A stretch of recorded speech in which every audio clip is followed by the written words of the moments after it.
Hi, everyone. Welcome back to this week's episode of the PETHS Alumni Network podcast. I'm your host, Nathan, and today we are joined by none other than Kyra Chan. How are you doing? I'm good. How are you? I'm good. Thank you very much for your time today. Just finished up with exams, so we're very happy to have you on here. You had a very involved high school career. You were the president of TAC, among other positions. You're on the varsity soccer team at PET, cross-country team, dragon boat team, ultimate frisbee team. You graduated in 2023. Are there any standout moments from you? Your favorite high school moments? What were they? I would have to say, morning rep for band. Honestly, now that I look back, I actually miss those times, just like playing in the morning. Also, Dragon Boat when we were like fourth place in the finals, and then we paddled our way up to second last minute. Those two were crazy moments that I love to relive. What instrument did you play in band? I played bassoon. Okay. And how long did you play for? I played since grade 7 to grade 12, so 5 years. Oh, okay. And what elementary school did you go to before PET? So my direct elementary school was Buttonville, but I went to like 4 middle schools or 4 schools. Yeah. Mm-hmm. Right. Okay. And then, so, you were very involved in athletics, and these are all team sports, right? And we'll touch on that a bit later. You're playing on the varsity soccer team at Waterloo, where you're studying psychology and computing. But what are some of like the biggest like traits or like attributes that you think that you have that have helped you, succeed at the next level, both on and off the field? Great question. I think personally, for me, it's just hard work. Like, especially in soccer, there's so many areas where I can improve, and I feel like you can always compensate with that with hard work. Like, I might not be the most technical player, but I can put in the work to win the ball back. Or since I have speed, if I lose the ball, then I can go put in the hard work, use my speed to go win the ball back. It's things like that that just set you apart and take you to the next level. Because I mean, everyone has their weaknesses, but if you can double down on your weakness and like build it up, and use hard work, then you can definitely compensate. Also off the field, there's always going to be things that I don't know, and if I like put in the work myself to learn what I need to learn or perfect what I need to perfect, then I'll always find a way to make it where I want to be. Mm-hmm. That's amazing to hear. How long have you been playing soccer, and like how did you get started in all of it? Oh, I think I've been playing since I was 5 years old, and so 14 years now. Um, I got started honestly because I'm a copycat. My brother did it, and then my sister did it, so I was like, okay, I need to do it now. Like, are you able to like really learn from them, and is that what makes you, would you say better than them? Is that kind of how you look at it, like friendly competition? um, I would say it probably helped a little bit, especially because my sister also played a high level. She played up to OPDL, the Provincial Development League. So I trained with her a good bit, and before I could, like when I was a young age, I didn't have an age group that was rep. So then I played up, like around her age. So I'd say that really helped me in my early stages of developing as a soccer player. But at the end of the day, it's a like individual skill. So yeah. It's all you. Yeah. Yeah. At what age did you kind of like realize that you could like play at the like post-secondary level? So funny story. I actually had no interest in playing in uni for the longest time. I remember in COVID, my club would always ask about, oh, do you want to play post-secondary? Any plans? And they'd set up meetings with coaches to speak to our team about how to get in. And I was just sitting there and I was like, I don't have any interest. I don't know why I'm here. But then when I thought about my last year of playing soccer, I was like, oh, I'm not ready to let it go yet. So I reached out to a couple coaches, sent my tapes and like my soccer resume, I guess, and got some emails back, went to some ID camps, got like my first offer was from Waterloo, and then I was just like, yeah, I guess I'll go play for Waterloo. Is there anything like intangible that like character traits or anything else that the coaches were kind of looking for that you said, yeah, that's me, and you should be at that program? Like, what were some of the things they were asking for in terms of like traits? I'd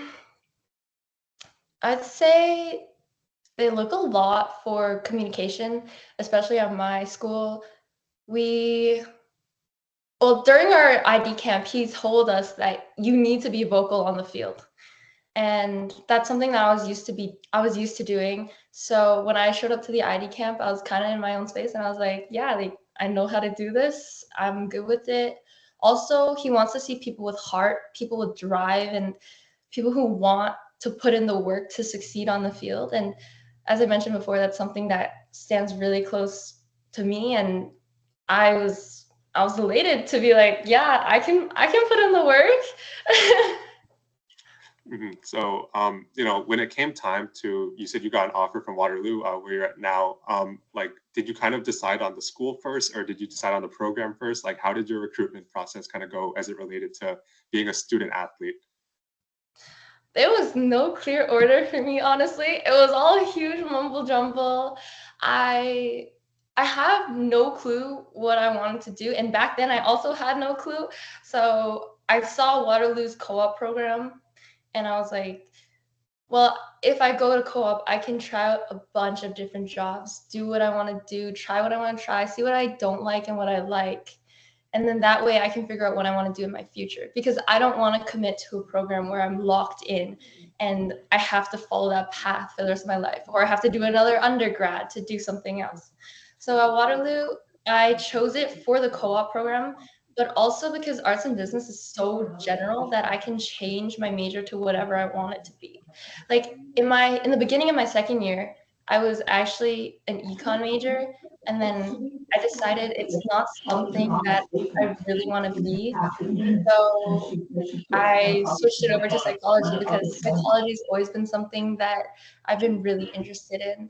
And so since Waterloo's so general, I was like, okay, it's a good fit for me. And then also because I could play soccer there, I thought it was the perfect match. So then I just decided to go to Waterloo. You said that you were kind of a copycat when it came to getting into soccer.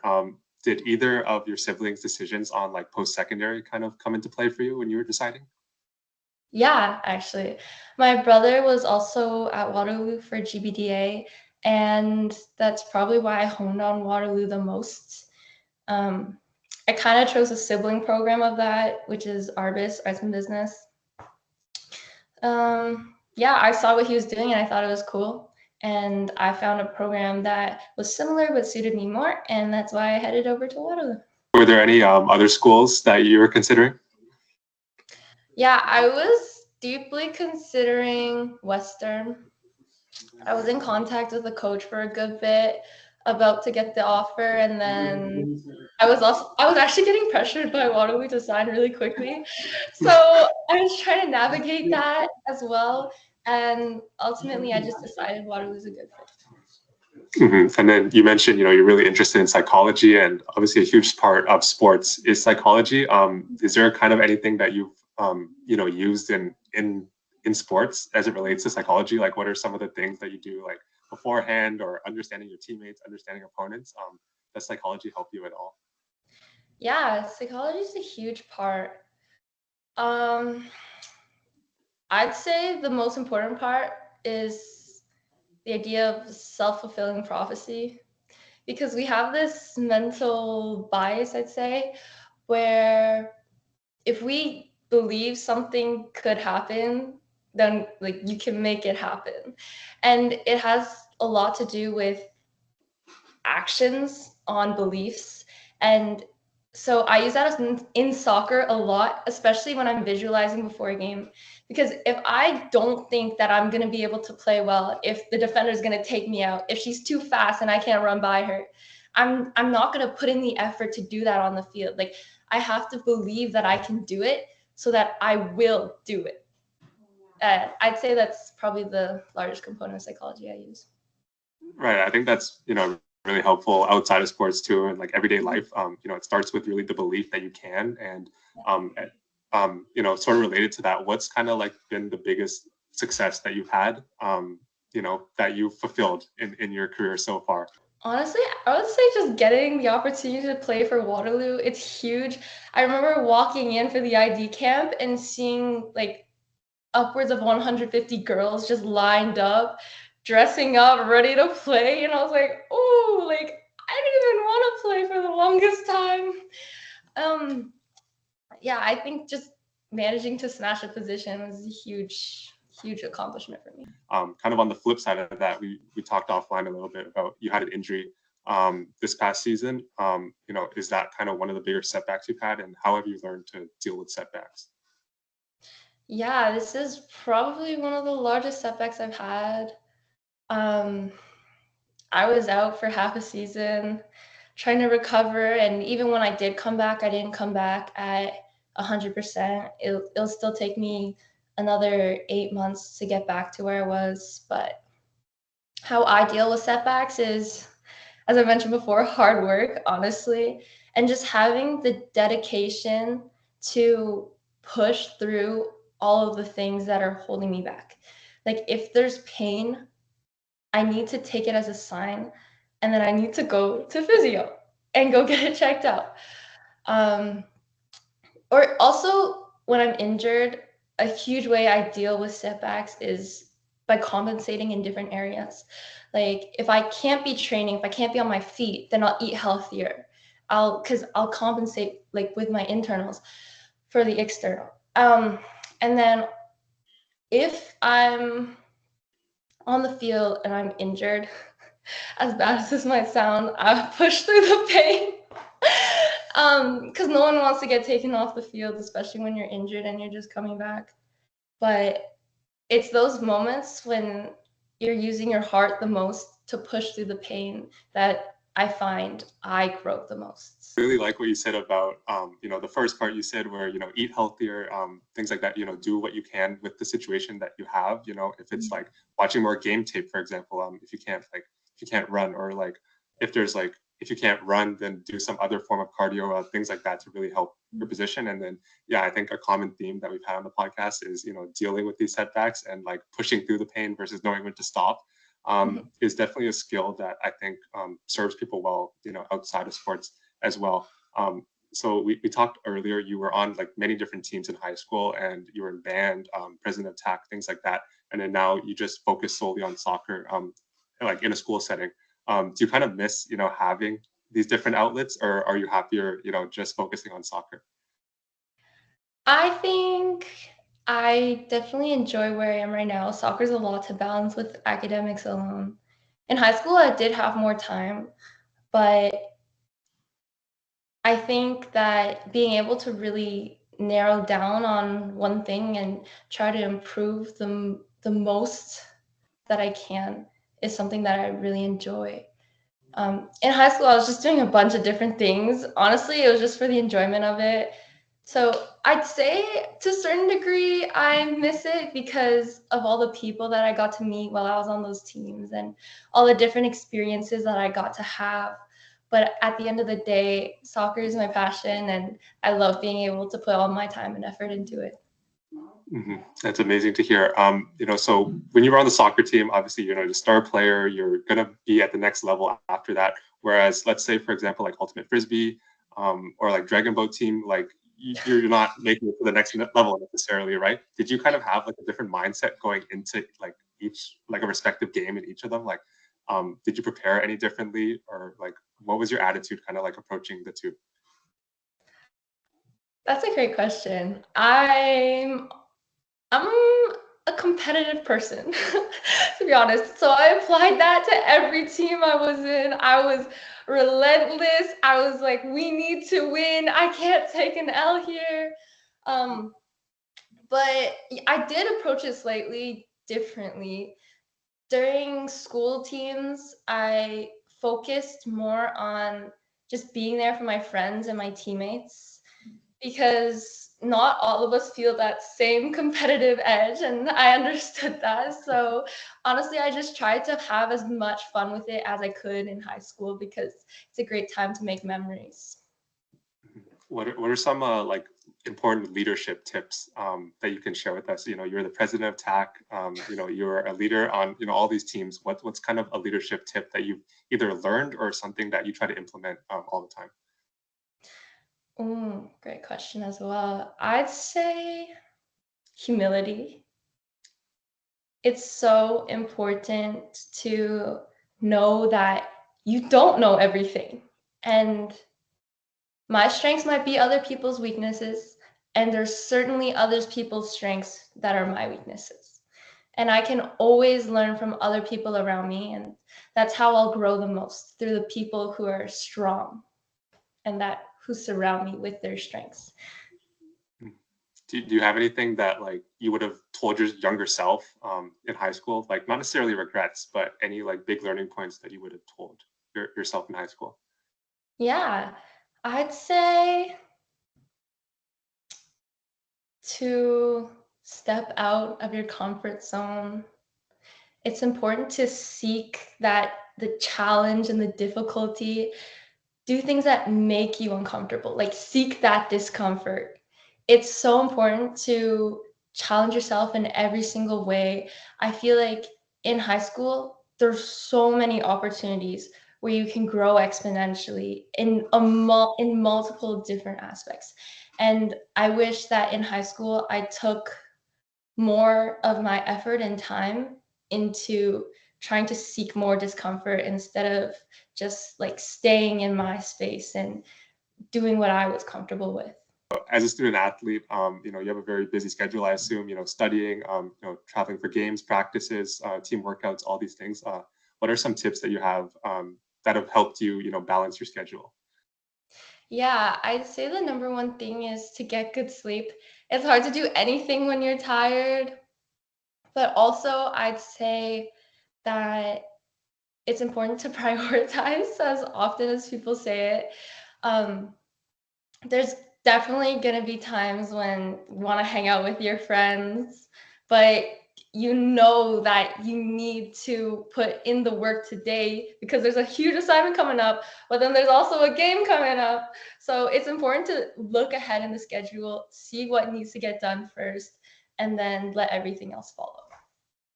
So you kind of touched on like the idea of like sacrifice, right? If we want to achieve great things, there's some things we have to sacrifice. You know, you mentioned the time with your friends. Is there anything else that like you've had to sacrifice, you know, to be at the level that you are? Yeah, food.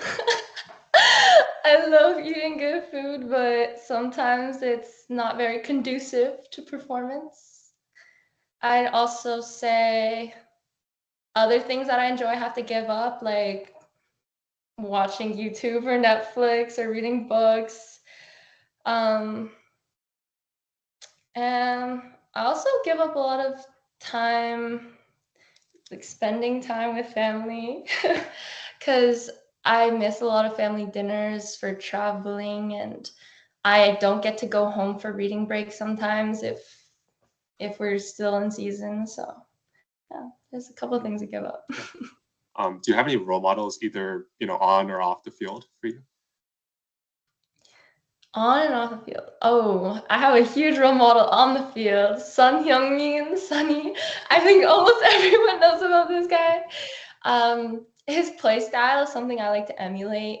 We have similar strengths, which is why I love to watch his gameplay, see what he does, how he makes use of his speed, and I try to put that into my play style. Off the field, there's a bunch of people in my life. Um, I'd say my dad.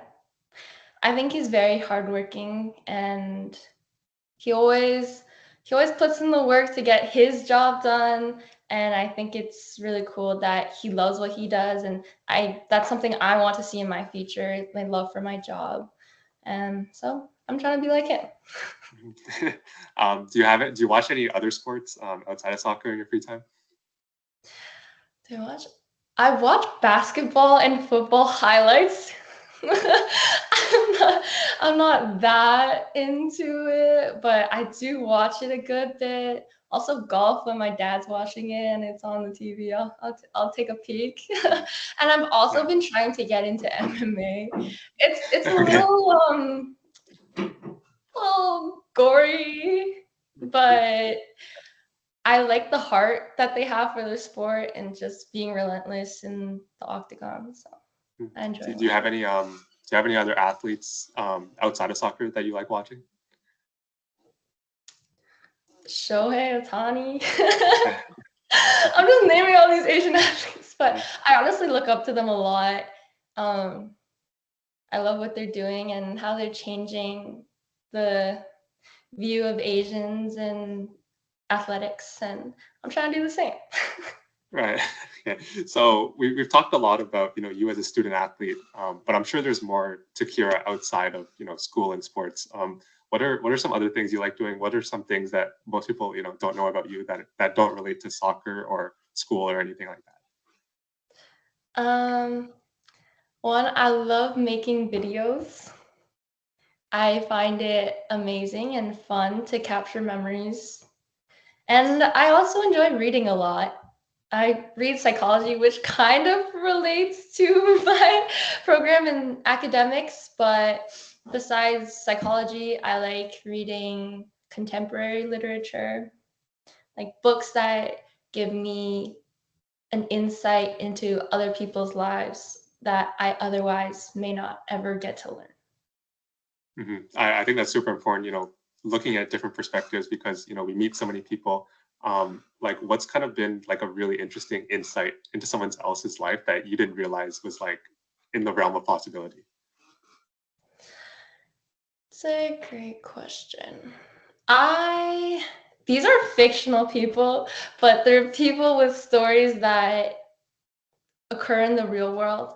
And I'd say that I don't have a specific example in mind because I can't think of one right now, but read Anxious People by Frederick Backman. It's such a good book and so many different perspectives that you get to learn about.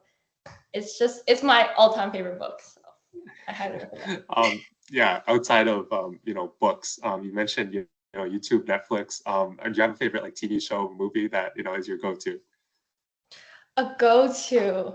I'm not really a person to rewatch shows. Like once I see it, I don't rewatch it. But if I were to, I'd say Spider-Man Into the Spider-Verse, any of the Fast and Furious movies, or Cyberpunk, or Carol and Tuesday. At the end, I kind of just ask, a few rapid fire. Like I said, we want to make sure that we portray people, as an entire being, not just a student athlete or not just what their job is, right? So, if you had like $1 million today, what would you do with the money?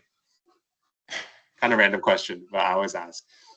Great question. I would put most of it into stocks, investments. I'd save most of it because I don't really need it right now.